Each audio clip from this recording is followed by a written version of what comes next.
So as I said, we are going to spend some time carrying on eating together in a little minute. At least the kids are, and towards the end, the adults can. If the kids leave you any to eat.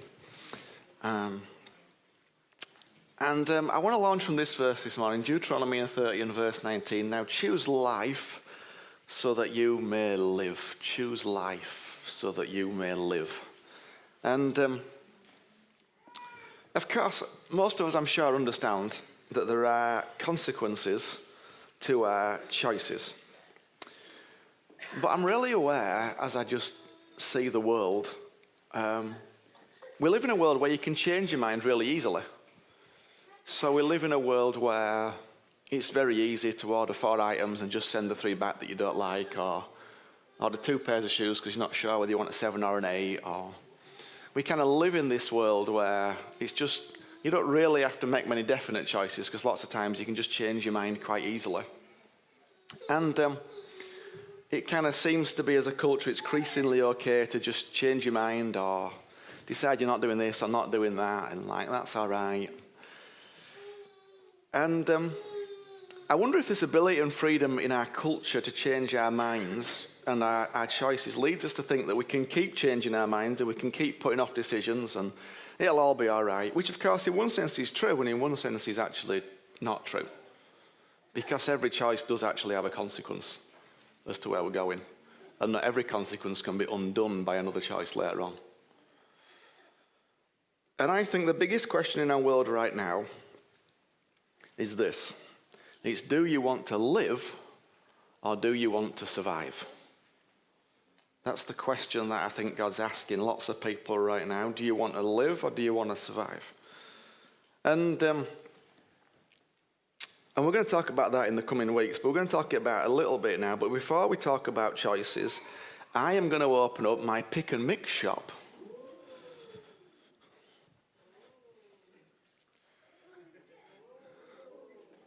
Okay. So we've got, by the way, how milk bottles don't have any allergens in them. I've no idea, but they don't. So these are all completely allergen-free, and these have got wheat in them. How milk-flavoured bottles don't have milk in. Goodness only knows what they do have in them, but anyways. So we've got fizzy cola balls, we've got milk balls, we've got shrimps and bananas, we've got teeth and lips, we've got jelly babies, we've got fizzy rainbow bites, cola flavour ones, strawberry laces and strawberry cables. Now kids, would you like to come and have some things from my pick and mix shop?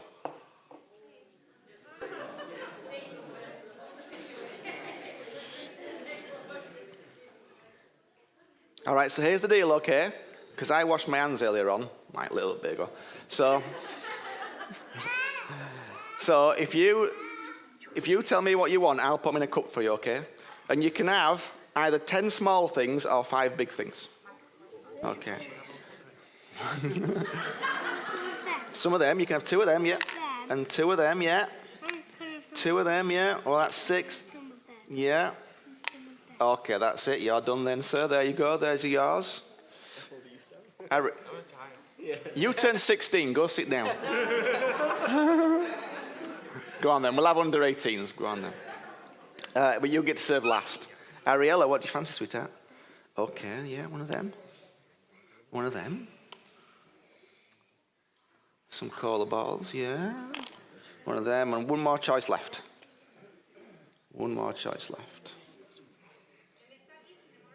Yeah, you can eat them. Yeah, absolutely. There you go, sweetheart. Chase, what does Chase fancy? Dealer's choice. Dealer's choice. We won't make a joke about that. Bit of everything for Chase. There we go. There we go. What do you want, son? Good boy. One of them, and one of them. That will do. Okay. Alyssa, what are you having? Some milk bottles. Some rainbows. Yeah. 2 of them. Oh, the teeth and lips are going down well. As are the cola bottles. One more. There you go. All right, well, did well doing this at February half term because there's plenty left for you lot. That's all right, isn't it? You can have some later.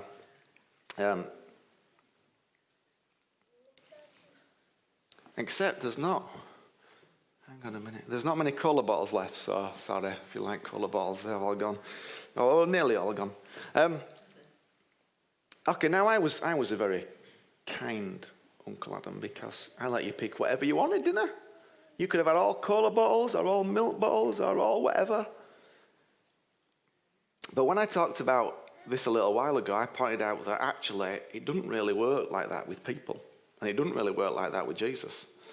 Because there's lots of different sides to Jesus in one sense. There's a milk bottle side and a shrimp and prawn side and a teeth and lips side. There's all these different sides to him.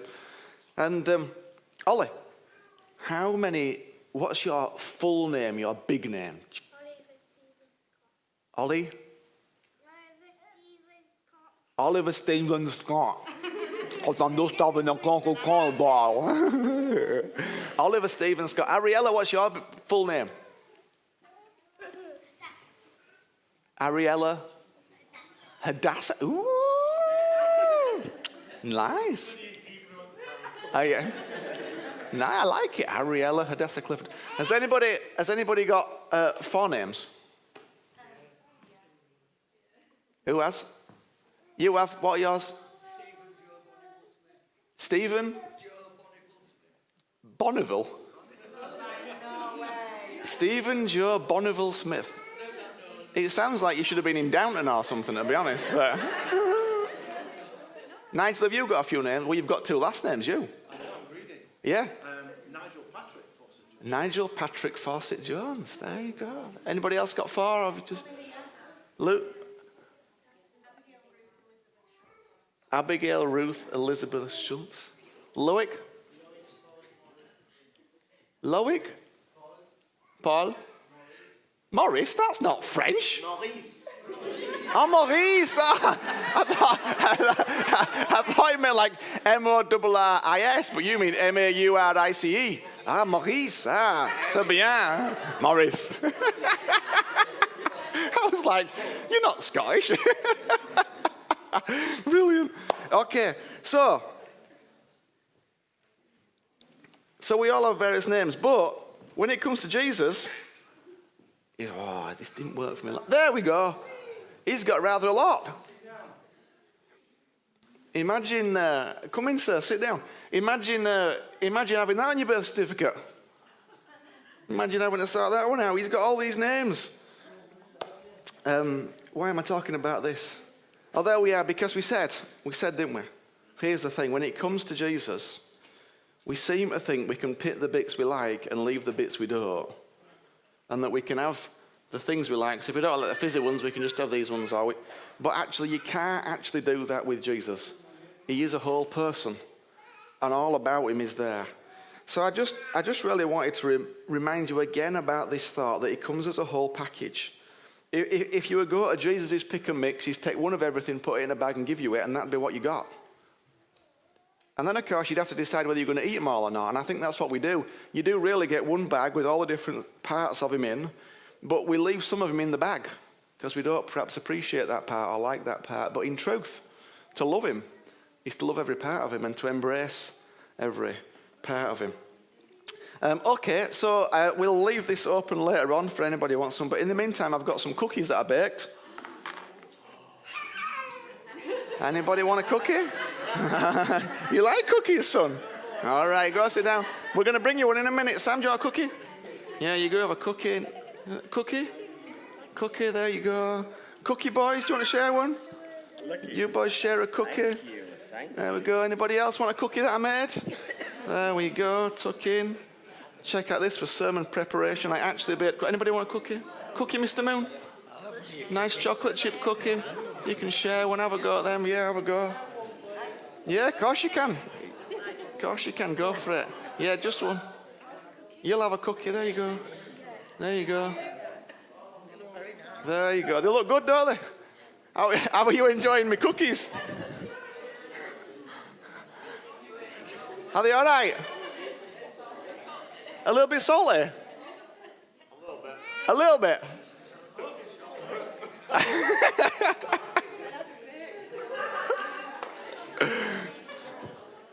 Now, they might be a little bit salty because I was meant to put I was meant to put 75 grams of white sugar and 75 grams of brown sugar, but I put 75 grams of brown sugar and 75 grams of salt in them.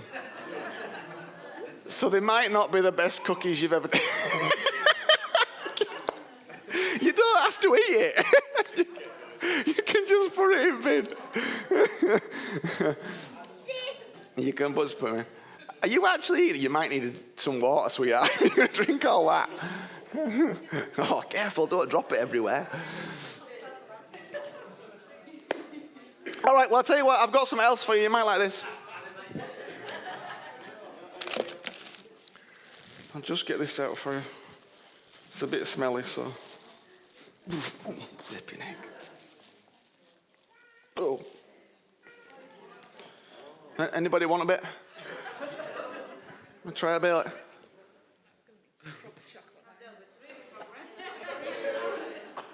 Do you want a bit, Anthony? What does that look like?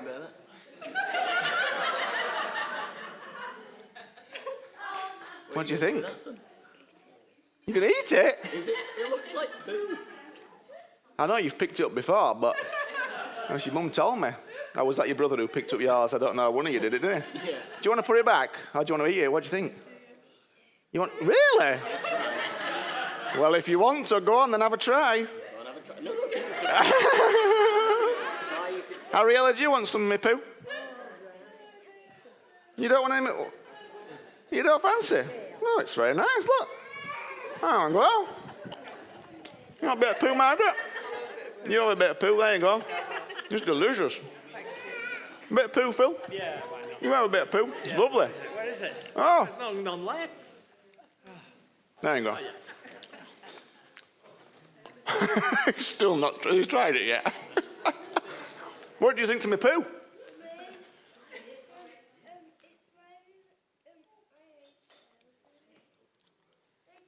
You can go to nursery tomorrow, Ollie, and tell it terrible day. I ate poo at church.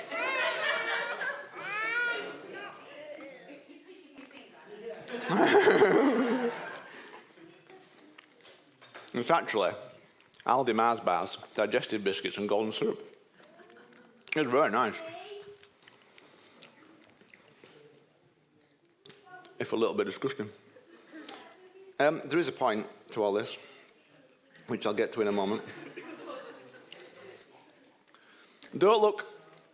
I love this from Matthew 7. This is like, normally if you read it in the NIV or something like that, it's about the narrow and the wide gate. But it says this: don't look for shortcuts to God. The market's flooded with surefire, easygoing formulas for a successful life that can be practiced in your spare time. Don't fall for that stuff, even though crowds of people do. The way to life to God is vigorous and requires total attention. You see, I think if we really want to live, we want to choose life, it is going to require our total attention. Whereas if we just want to survive, then it can be practiced in our spare time.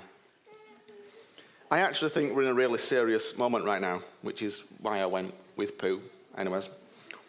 But we are in a really serious moment right now when God is asking people all over the world where they are at and where they want to go.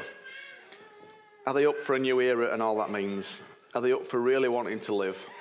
Or do they just want to get through, keep going, maintain, and hopefully manage to survive through whatever life throws at them? And of course, for me, that isn't really a question that takes longer than a millisecond to answer, because more than ever, I know who I am and whose I am. And if you really know who you are and whose you are, then surviving is not an option. Because I was not born to survive. I was born to live. And I was born to enjoy it.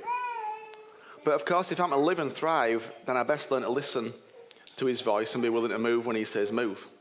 Because the issue for most of us isn't listening and hearing, it's actually being submitted enough to do what he's asking us to do. And the question's not really whether you want to actually live, because you do. Everything in you wants to live. Everything in you wants to really, really live. The actual question is this: what price are you prepared to pay to live? You see, many of our choices are driven by what we see. And we are pre-programmed to take the easy ones. We're pre-programmed to take the things that look nice, that look appealing, that look lovely. Everything about us goes, those cookies look gorgeous. Adam baked some nice cookies for me. They look nice and inviting, but in truth, they're actually disgusting. And what I think in the time we're living in, there are many inviting things in front of us, many inviting choices we could make, but they are a lot like those cookies. Really inviting, but actually, you'll be sick if you keep eating them. The fake poo, though, which isn't very appealing in any sense, is actually the one that's a little bit better for you. I mean, not that Mars bars and digestive biscuits are particularly good for you, but it's better for you than a ton of salt. But I think if you really want to live in this new area, then you have to be prepared to pay the price to make choices that are risky and challenging and may not look very attractive initially. And really, I wanted to use those examples because I think there'll be some moments that are going to come up. And you'll be like, is this a cookie or poo? And it'll be helpful because you'll remember it. Is it a cookie or is it poo? And which do I really want to take? Because there'll be choices that look like they look good, they look safe. I want to tell you the last thing I want to do is take safe choices. I want to be safe for people around me. But I've realized that if I just want to survive, then I'll make the safe choices.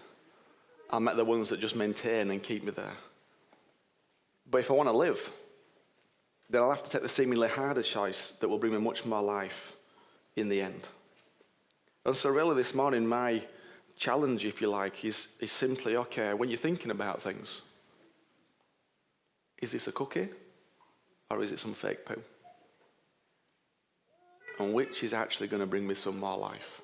Because those people who are going to really live, those people who are really going to enjoy everything about that's going to go on in the coming months and years are the people who are going to be willing to take those choices and go for those things that are not safe in the world's eyes, that are not easy, but in the kingdom will bring incredible, incredible fruit. And I am excited at what that might mean in the future. I'm really excited about it. But I know it's going to have to take some different choices than perhaps I've made before. It's going to involve more faith. It might even involve more risk. But that's okay because it's going to bring more fruit. Amen? Amen.